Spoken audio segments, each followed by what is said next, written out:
Cine Garage. Aquí cabe todo el cine. Con Eric Estrada. Cobertura del Festival Internacional de Cine de Morelia 2019. Disponible en iTunes, Spotify, Patreon y puentes.mx.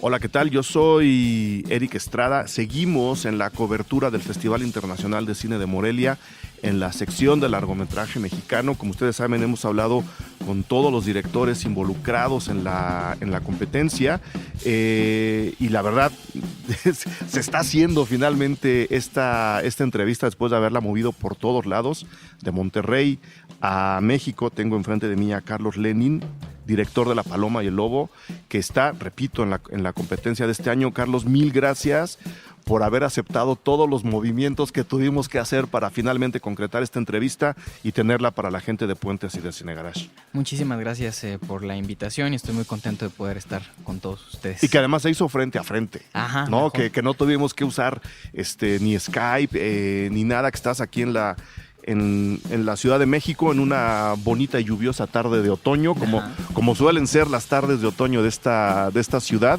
Y no sé por dónde quieres que le agarremos para hablar. Si ustedes oyen algo atrás de nosotros, es justo la lluvia que está cayendo a nuestro alrededor. Una lluvia muy amable, que nunca viene mal para la ciudad. ¿Por dónde empezamos con La Paloma y el Lobo? Me contabas hace rato de todos los avatares para poderla concretar, para poderla mover, pero por el otro lado hay una forma muy atmosférica que a mí me llamó la atención.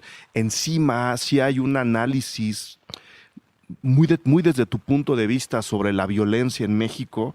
Es una de las representantes del cine de Monterrey en el festival. Es decir, hay muchos caminos por donde podemos llegar al mismo terreno que es en sí la película. Ajá. ¿Cómo te gustaría presentársela de entrada al público que la va a ver o que ya la vio, que la está viendo en la competencia de Morelia?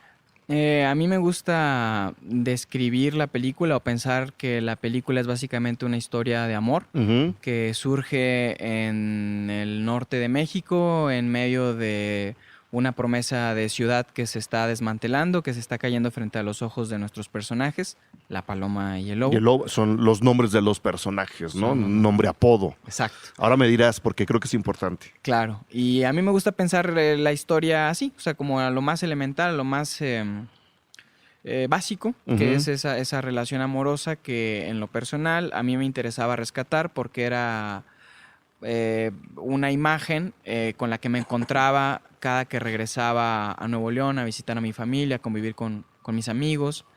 Me interesaba poder rescatar y hablar sobre estos matices del amor, sobre estas manifestaciones del amor en estas tierras ásperas y sangrientas. Que podíamos incluso transportar al país completo, ¿no? Si Monterrey fue una ciudad muy violentada, pues desde el inicio de la famosa guerra contra el narco, es una ciudad que además está respondiendo a las autoridades, al expresidente Felipe Calderón en particular, por haber iniciado toda esta revuelta y toda esta lluvia de sangre, pero podíamos transportarlo de ahí a todo el país. Claro. ¿No? Entonces tu película se acaba convirtiendo también en una especie de llamada de atención de lo que está pasando con la gente común y corriente en medio de esta burbuja de violencia de la que no estamos viendo la salida, ¿no? Exacto. Y para mí lo importante, justo de lo que dices, era poder rescatar y poder dialogar con la realidad concreta de personas a las que conozco, con mi experiencia misma en estos sitios,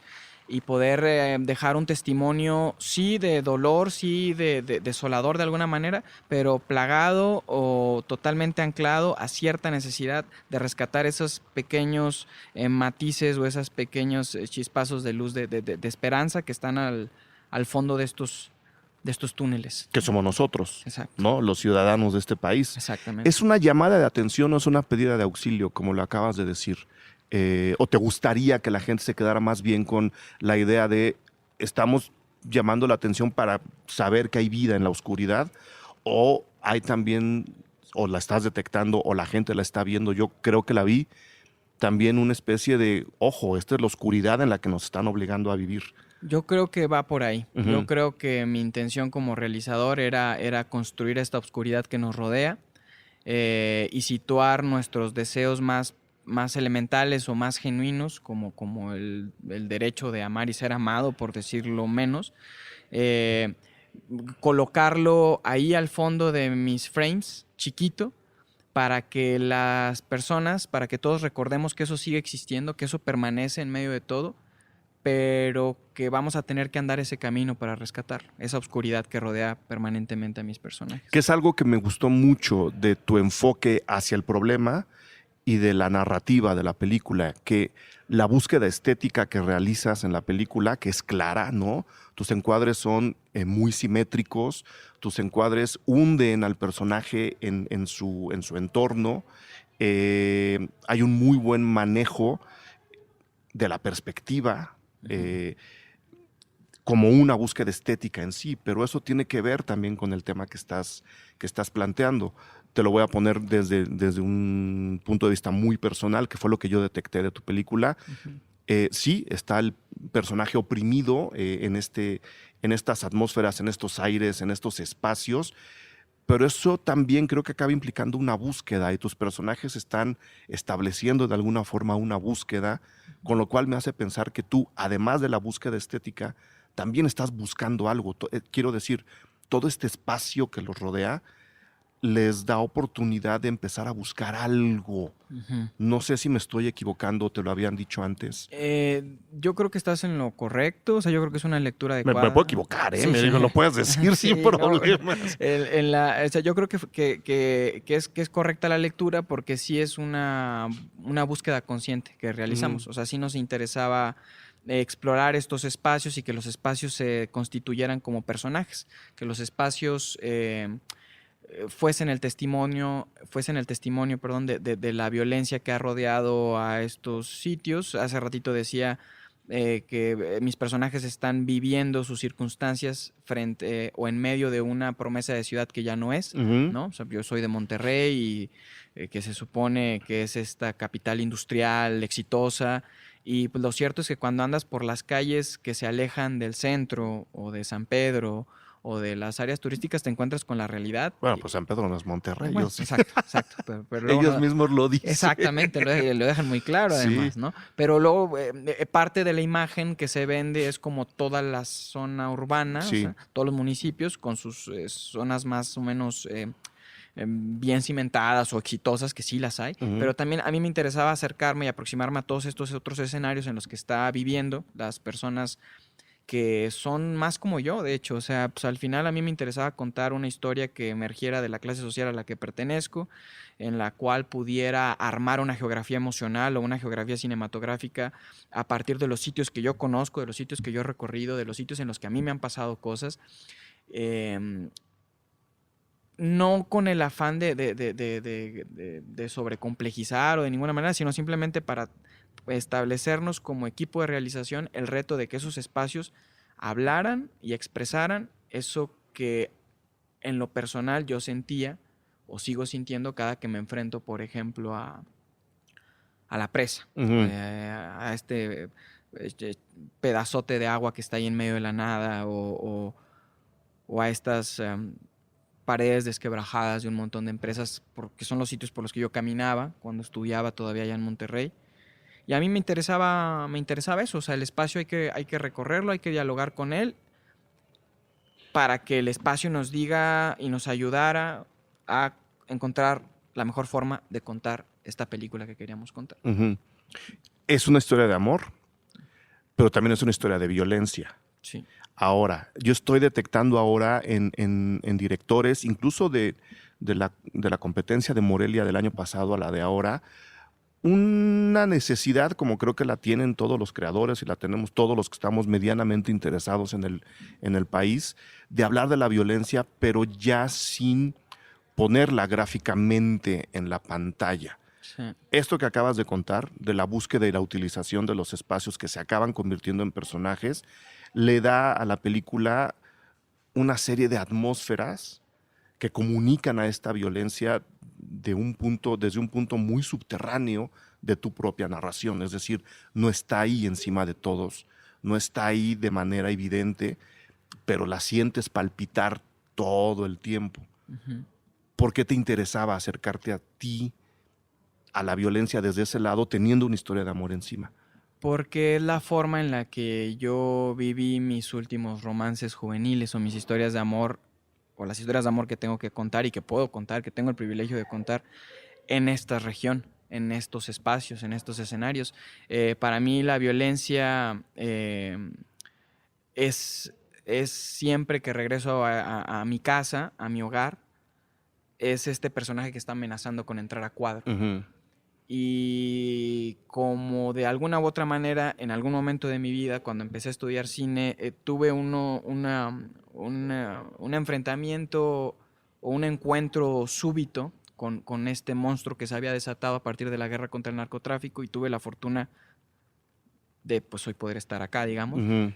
A mí, justo a partir de que un poco viví ese tipo de cosas, no me interesaba mostrarlas, porque no creo que es lo que yo, siendo totalmente honesto, no es lo que yo quería compartir con el espectador. Ujú. Lo que yo quería compartir con el espectador es esta sensación de vacío, esta sensación de no ser nada, que fue la que me abrigó, irónicamente, cuando entendí que todavía iba a estar unos días más por acá, Ujú. digamos, ¿no?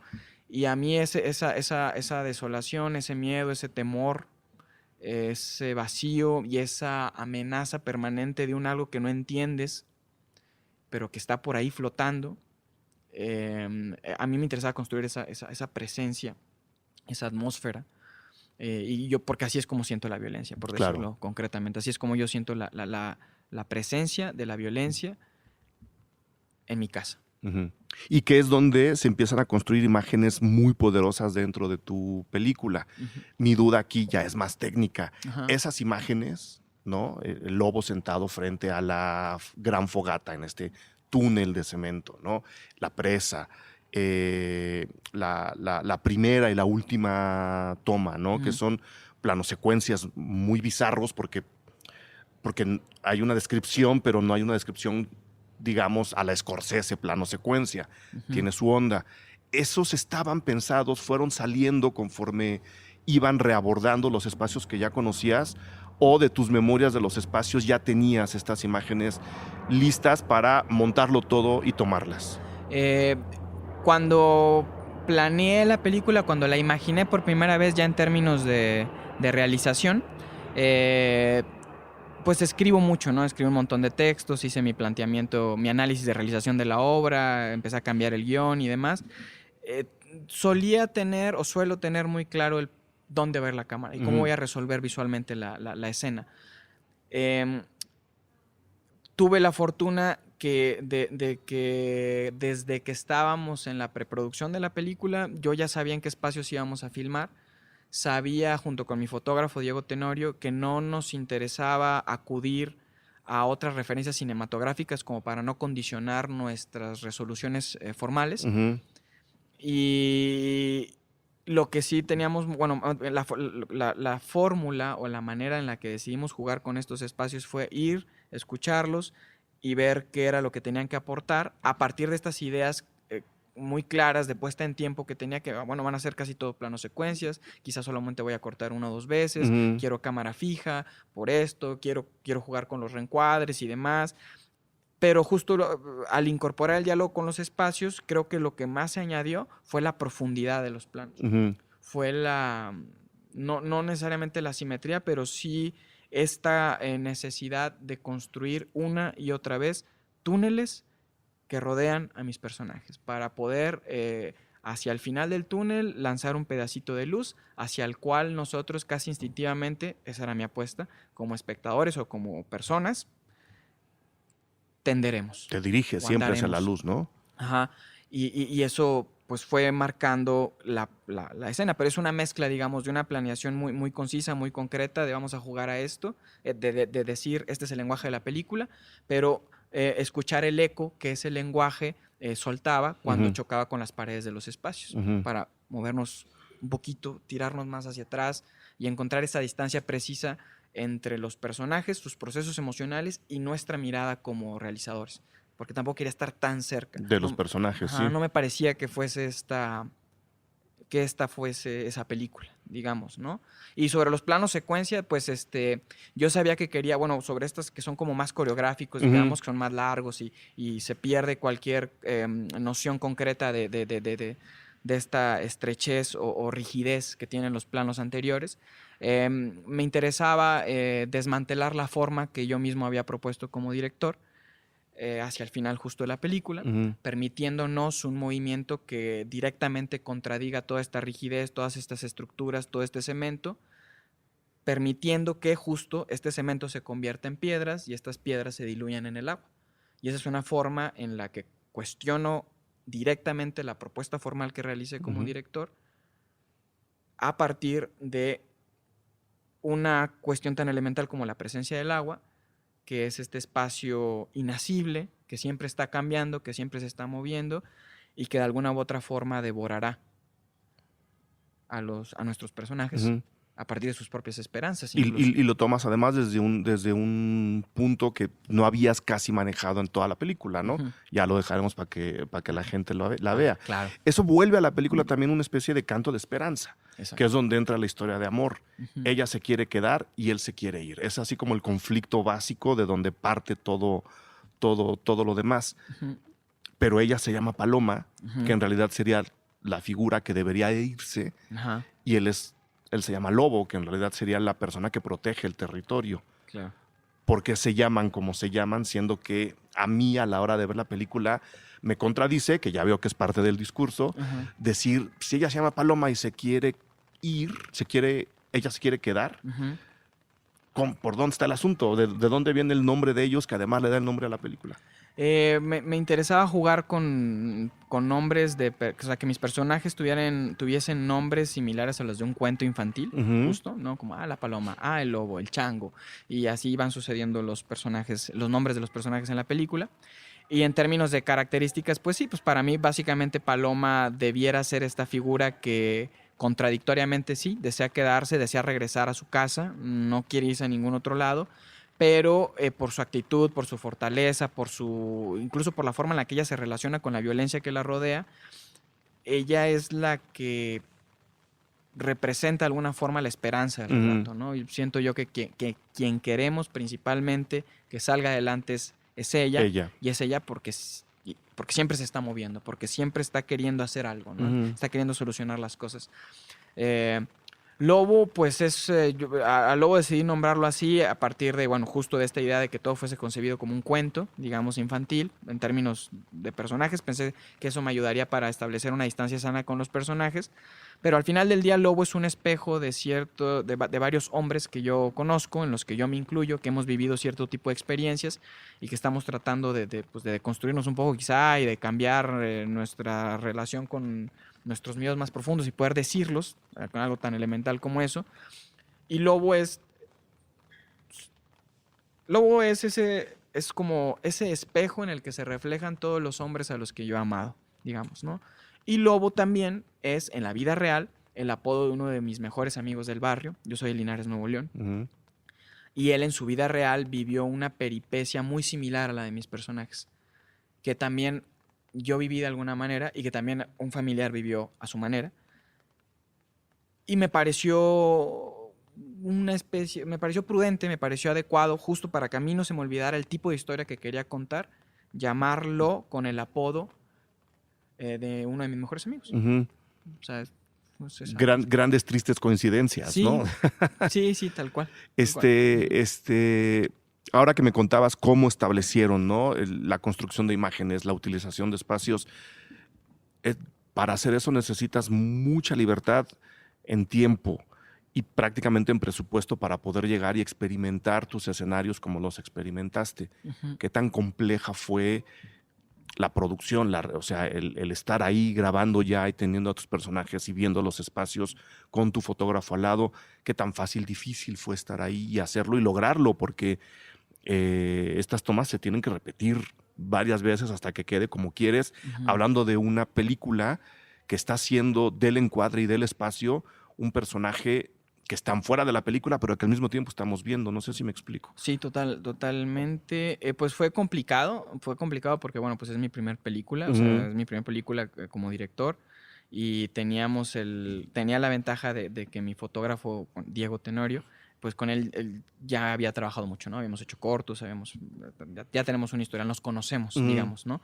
Pero la parte complicada era, pues sí, justo, tenemos una meta formal, no estamos jugando con ciertas reglas, pero aún así siempre mantuvimos abierta la puerta, por ejemplo, para mí como director, mantuvimos la puerta abierta para que pudiesen entrar escenarios de improvisación con los actores, con los no actores, para que las escenas crecieran, siempre pensando en que pudieran desbordar mis necesidades narrativas en términos de relato. O sea, más allá de tener solo una escena que me permitiera avanzar del punto A al B y al C, a mí me interesaba ver cómo en el set, ya con la cámara bien armada, bien puesta, con nuestra atmósfera generada, ver cómo eso nutría los procesos emocionales de los actores para que las escenas crecieran más allá de lo que en primera instancia yo estaba imaginando. Y creo que eso aportó mucho. Fue difícil, sobre todo los primeros días, porque no había trabajado no tenía horas de set con todos los compañeros de la escuela, que es una ópera prima del CUEC. Entonces los primeros días como que creo que no les quedaba muy claro que estábamos jugando nosotros. Claro. Porque además el montaje es determinante, ¿no? Entonces no te puedes imaginar el resultado en una sinopsis tan pequeña, en una película tan atmosférica, que se va a armar no mientras grabas, sino cuando vas a montar. Exactamente. ¿No? Entonces era difícil explicar que no, mira, sí, créeme que sí lo Hazme tenemos caso. claro. Sí lo tenemos claro, pero al final todos se sumaron y todos entendieron porque una dinámica muy comercialera la empezamos a implementar todos los días, que era si al final del día de llamado estaba la compu respaldando y generando los proxies y nuestra asistente de edición nos enviaba todos los días como un primer armado de las escenas. Y entonces la gente, yo no los veía, pero mis compañeros, mis colegas sí veían eso y entonces empezaban a entender a qué estábamos jugando. Claro. Y eso ayudó muchísimo. Y eso ayudó muchísimo a que justamente no se estresaran cuando yo empezaba, porque cuando yo agarraba el guión y lo rayoneaba todo y decía, no, pues ahora vamos a hacer mejor esto. Y lo único que no se movía justo era la cámara y la atmósfera. Claro. Toda la escena Cambiaba de principio a fin. Y al final todos jugamos a lo mismo y creo que eso se nota y creo que aprendimos mucho. ¿Por qué no veías tú esos avances? Porque un poco temía, o sea, con toda honestidad, o sea, temía ponerme nervioso y decir, no, sí, no sí. está saliendo. Sí, debía haber hecho una protección en esto, pero después dije, no, a ver, no, o sea, ya la pensé mucho, ya esta película ya sucedió completa, de principio a fin en el plano intelectual, ya me la imaginé completa, sí. Ahora tengo que permitirme sentir en el set las decisiones formales que estamos tomando, para ver qué está sucediendo ahí enfrente y ver hacia dónde crece. Y tengo que confiar en eso. Creo que es Bresson el que decía que, o sea, que no existe tal cosa como la puesta en escena, o la puesta en escena, realmente ya en el set, o sea, que realmente lo que existe en el set es un director o una persona sintiendo cosas. Entonces, si nosotros ya teníamos todo este proceso intelectual sobre la película y la teníamos muy clara desde el principio, me pareció que lo más prudente era permitirnos sentir. Claro. Sentir las escenas, y yo confiaba evidentemente en mis actores, en mi fotógrafo, en mi sonista y en todo el crew, entonces se fue dando naturalmente. Y con los actores, ¿cómo trabajas? Porque hay tomas muy complicadas, ¿no? En particular la primera y la última. Sí. O sea, ¿cómo desarrollas el personaje para comenzar una narración así y terminar una narración como nada más esos dos planos lo sugieren? Debe haber sido también un proceso no solo de convencimiento, sino de aterrizaje de lo que van y de lo que quieren lograr, también de mucha plática, de mucho sentarse a la mesa. ¿Cómo estuvo ese proceso? Pues la verdad lo disfruté mucho. O sea, trabajé con Armando Hernández y trabajé con Paloma Petra. Y disfruté mucho el proceso porque, pues, o sea, lo básico primero siempre fue, pues, bueno, leemos el guión, les conté de qué iba la historia, pero realmente esto empezó a cobrar volumen, empezó a cobrar ciertas proporciones de realidad cuando los llevé a los escenarios en los que iba a suceder la película, porque pues, para mí eso era importante. Y ahí la única dinámica era hacer el viaje desde Monterrey hasta Linares, que eran, por ejemplo, no sé, 2 horas en carretera, poco más, llegar a la presa en la que iban a suceder justo estos momentos y decirles, sin guión en la mano, sin nada, platiquen con el lugar, ¿no? O sea, recórranlo, Y si me preguntaban algo siempre me preguntaban cosas sobre, por ejemplo, cómo era mi infancia ahí, ¿no? Y le decía, no, pues sí, estas cosas. De esta ¿no? forma. Sí. Yo aquí venía con mi novia de la secundaria y por acá nos íbamos y bla, bla, bla. Ah, ok, entonces ellos empezaron a apropiar del espacio a partir de esas experiencias que yo les compartía. Y esa relación que se inventaron con el espacio permitió que ellos construyeran su relación amorosa, o sea, la relación amorosa de los personajes, y que creo que sí se sintiera de alguna forma construida en la pantalla. Otra cosa que yo hice con los actores fue los mandé un fin de semana a que fueran a noviar al pueblo, ¿no? Y yo le dije, no, pues normalmente lo que hace la gente ahí es vas por una nieve, a las nieves Almaraz, que son las típicas de ahí, luego te vas a la plaza a dar unas vueltas. Este programa no está patrocinado, ¿eh? Sí, sí. Si quieren mandar unas nieves, adelante. Están muy buenas. Y ellos vivieron esa experiencia y me mandaban fotos y veían a la gente, porque para mí eso era importante, que ellos como actores, como actores, ella como actriz y él como actor, pudieran dialogar, se permitieran dialogar con la gente real que sí en efecto está ahí queriéndose, llamándose. Y que los vean caminar y que los vean sentir y que vean cómo su posición corporal manifiesta el peso específico del espacio, el calor, el trabajo. Velos. Y creo que en ese mirar, en ese escuchar, ellos también empezaron a nutrir el volumen o a generar la arquitectura de sus personajes. Porque digamos. los personajes se comunican con nosotros más a través del cuerpo y de los gestos que de los diálogos. Exacto. Como, no lo digo porque estés aquí, como en toda buena película. Digo, Sí. obviamente hay diálogos que importan mucho para hacernos saber o comunicar algo extra en la película, pero en realidad los diálogos son como la envoltura. Sí. Lo real de ellos está en el movimiento y en los gestos, a pesar de que estás muy lejos de ellos. Sí. Entonces lo que tenían que lograr era justo, también corrígeme, llegar de donde los tenías hasta la cámara, porque ese espacio también está contando algo. Exactamente. ¿No? Y lo que yo quería lograr también con eso era que el espectador quisiera acercarse un poquito más, como si el espectador quisiera hacer este gesto. Un paso más. Un pasito más para poder ver todavía más esa cosa que sí me están dando a leer los actores con sus acciones, con sus personajes. Y pues estoy muy feliz porque pues, haber tenido la oportunidad de trabajar con Paloma y con Armando, que confiaron en mí cuando les dije que se tenían que aventar a la presa. A la presa, así nomás. Y para que tuvieran confianza, lo que hice fue pues yo aventarme primero y nadar esos tramos. Y dije, mira, sí se puede. No está tan fría. No está tan fría. Si yo pude, ustedes pueden. Y entonces eso también pues, me imagino que les dio un poquito de confianza. Ahora que lo mencionas al espectador, la película se estrena, o compite y se ve por primera vez en México en el Festival de Morelia. Exacto. Luego irá a otros festivales en México, pero este es el primero. Pero ya se ha visto en festivales fuera del país. Sí. ¿Cuál ha sido la reacción ahí en lugares donde quizá la forma o los medios a través de los cuales se enteran de estas historias que estás contando, ¿no? Donde probablemente Linares no esté puesto en el mapa de nadie, claro, y en donde la violencia se ve de una forma diferente, y en donde las historias de amor en consecuencia se cuentan de forma distinta. Exacto. ¿Qué te ha dicho la gente?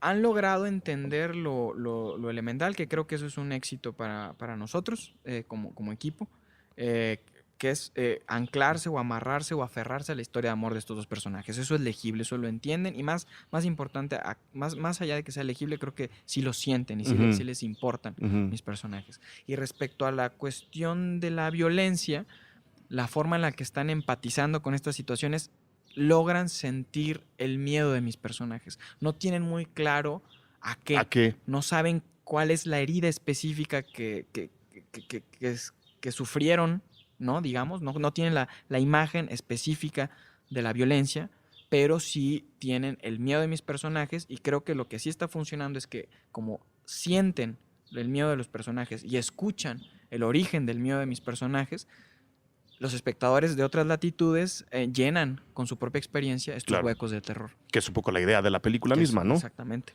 Y ahora que hablas de lo que se escucha también, creo que el diseño de audio también es una parte importante, no solo para llenar los espacios, sino al contrario, para incluso amplificarlos. Sí.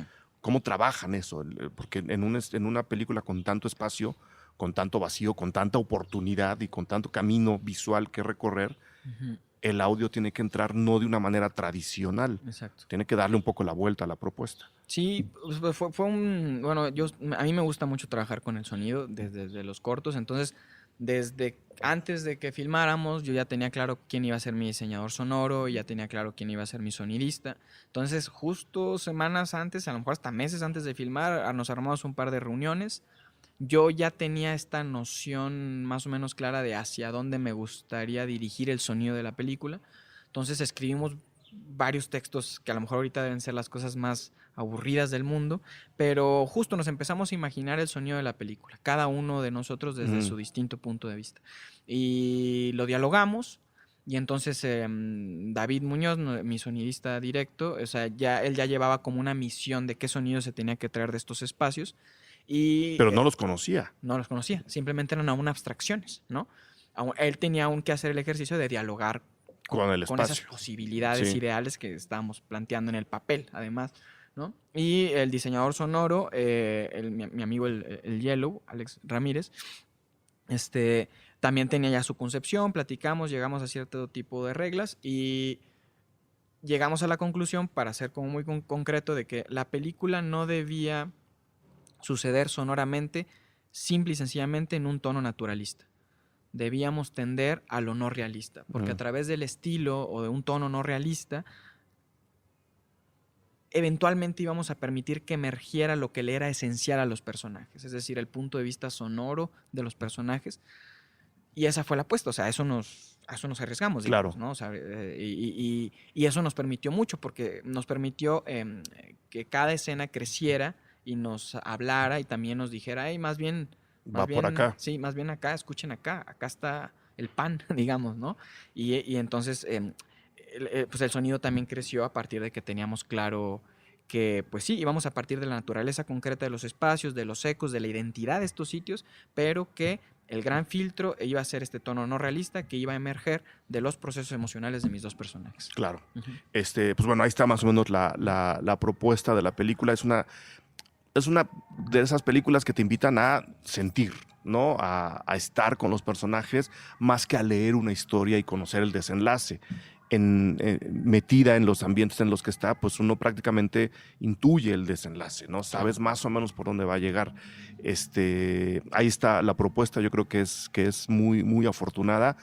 Ahora, desde el otro enfoque que yo te decía al principio, ¿qué está pasando en Monterrey? Que ahora sí los cineastas están diciendo, oigan, aquí hay también historias importantes y aquí hay también gente que las sabe contar, sobre todo, ¿no? Que creo que es interesante. Esto no ocurría hace 10 años. Exacto. Me gustaría que nos contaras esta experiencia de lo que significó para ti nacer, crecer ahí, estudiar cine y ahora estar contando historias desde esa parte del país. Pues, bueno, de entrada lo que está pasando ahorita, ¿no? De estar en el Festival de Morelia compartiendo pantalla con un montón de cine de la región en la que yo crecí, a mí me da mucha esperanza. O sea, me da mucha alegría y espero que siga sucediendo y que sigan existiendo relatos que emergen de nuestra región, de nuestra realidad, con nuestras circunstancias, sí, y que además poco a poco nos vayamos apropiando o arriesgando a explorar las posibilidades del lenguaje cinematográfico, para no solo limitarnos o ceñir o limitar nuestra experiencia cinematográfica al relato, a la historia, a eso que estamos contando, sino también explorar esas posibilidades formales que emergen de nuestro día a día en este espacio con estas características específicas que es Monterrey, 45 grados, un chingo de cerveza, como la canción, o sea, que algo hace, ¿no? O sea, algo hace en nosotros y que genera, o debe generar, me parece, cierta identidad y cierta manera de entender el tiempo. Y creo que esa manera de entender el tiempo puede y debe quizá afectar la forma en la que concebimos y construimos el cine. Ahí, sí, dime. A mí eso me parece muy, muy, muy, muy importante. Yo siempre quise estudiar cine, emigré acá a la Ciudad de México, tuve la oportunidad y el privilegio de estudiarlo, pero he descubierto poco a poco que quizá, al menos en esta etapa de mi vida, lo que me corresponde es filmar historias que tengan que ver con mi región, con la gente con la que crecí y con las realidades específicas que nos están abrazando o asfixiando, pero no para sentirnos derrotados, sino más bien para construir diálogos dolorosos, pero diálogos dolorosos que en efecto construyan puentes que nos lleven a algo más bello o algo claro, diferente. algo diferente, que es justo lo que te iba a preguntar, que también veo ahí una necesidad como ha existido en el propio cine hecho aquí en la Ciudad de México y como mucho del cine que se hizo y se está haciendo en Tijuana, y hablo al mismo tiempo de documentales y de ficciones, sí una necesidad de empezar, como dices, a cuestionar la realidad para eventualmente transformarla. Sí, claro. Desde las historias que el cine de ficción y documental están contando, ¿no? Exacto. Creo que también la propuesta de este otro empuje de Monterrey está poniendo sobre la mesa, en este caso en la competencia de Morelia, ¿no? Claro, yo creo que necesitamos más realizadores de distintas geografías y distintas realidades del país contando sus historias. O sea, yo la única sensación que puedo decir que sí tengo completamente al haber terminado la película es que estoy tranquilo, porque puede ser muy escabroso el terreno de contar historias vinculadas a la violencia, al amor, a la sexualidad, etcétera. Puede ser complicado, pero yo estoy muy tranquilo porque al final del día lo que estoy haciendo es contar lo que viví. Estoy contando mi historia desde mi punto de vista permitiendo que se manifieste en cada frame, en cada sonido, en cada silencio, ese amor o esa relación compleja, dolorosa que tengo con el lugar en el que crecí, con mi terruño, con mi lugar. Para mí es muy importante que como cineastas y como industria quizá, trabajemos en conjunto para generar las condiciones concretas que permitan que haya más cineastas, no solo de Nuevo León. O sea, por ejemplo, yo soy de Linares, no solo de Monterrey, sino de Durango, de Sonora, Chiapas, de Guadalajara, ¿no? de Chiapas, Oaxaca, porque ahí hay un montón de posibilidades cinematográficas a las que como espectadores no hemos accedido. Y ahí debe haber miradas que necesitamos como país, ¿no? Y por eso a mí me da esperanza esto que está sucediendo ahorita, que estemos compartiendo pantalla tantos proyectos de Nuevo León, tantos cineastas emergentes de Nuevo León. No quiero que nuestro deseo ahí termine, sino más bien hay que ver qué podemos seguir haciendo como equipo, como cineastas, para que haya más mujeres directoras, más hombres directores de otras partes del país. O codirigiendo incluso, ¿no? Sí, explorando formas narrativas diferentes. O sea, mi discurso sobre el tiempo quizás es muy Glauber Rocha lo que voy a decir, pero como establecía justo con su idea del nuevo cinema, del cinema nuevo, que la región podía aspirar a la universalidad. La identidad de una región podía aspirar a la universalidad, por decir algo, simplificando enormemente el discurso de estos cineastas brasileños. Yo pienso que ahí hay algo que aquí en México no hemos explorado del todo. Y México que como bastante, país, dices, ¿no? De México como país, y podemos explorarlo, y seguramente van a surgir manifestaciones cinematográficas muy valiosas. Y repito que necesitamos, como público, como críticos, como académicos, como todo, o sea, porque son miradas que no están. Sí, tenemos que impulsarlas y cuando estén tenemos que apoyarlas. Exacto. Viéndolas. Como público, lo más sencillo es viéndolas. Viéndolas y dialogando. Y dialogándolas, exactamente, que es justo la idea que tenemos alrededor de esto. Pues, mil felicidades por la película, Carlos. Vamos a ver cómo le va en la competencia. No es fácil. No, claro. Te digo que yo que ya he visto casi todo, no va a estar fácil, pero me entusiasma mucho una vez más, el nivel de la competencia de Morelia entusiasma. No sé si hay planes para otra película o para esta misma en un futuro cercano, mediano. Estaremos en Los Cabos. Después de Morelia. Después de Morelia vamos a Los Cabos y seguiremos buscando pantallas aquí en México, en el extranjero. Y pues eventualmente tenemos el firme deseo, convicción de llegar a salas comerciales. Ver cómo nos va por ahí, que pues es un terreno difícil. Y sobre siguientes proyectos, pues ya estoy escribiendo lo que sigue. Yo tenía la intención de escribir cosas un poquito más lejanas a mí, pero pues la verdad es que no me está saliendo natural. Por ahora no. Por ahora no, entonces estoy escribiendo cosas que tienen que ver con pues con los pedacitos de lodo en los que he caminado y que me han enseñado mucho y que también creo que es necesario que sanemos, olvidemos, queramos y se diluyan por ahí. Muy bien, ya estamos. Pues mucha suerte. La gente tiene que ver La Paloma y el Lobo, ahí lo dejamos. Reestrenaremos este episodio en su oportunidad con otras exhibiciones. Ojalá sea muy pronto la comercial, pero por el momento, mucha suerte con la competencia. Muchas gracias por el espacio. Nos vemos. Cine Garage. Aquí cabe todo el cine. Con Eric Estrada. Cobertura del Festival Internacional de Cine de Morelia 2019. Disponible en iTunes, Spotify, Patreon y puentes.mx.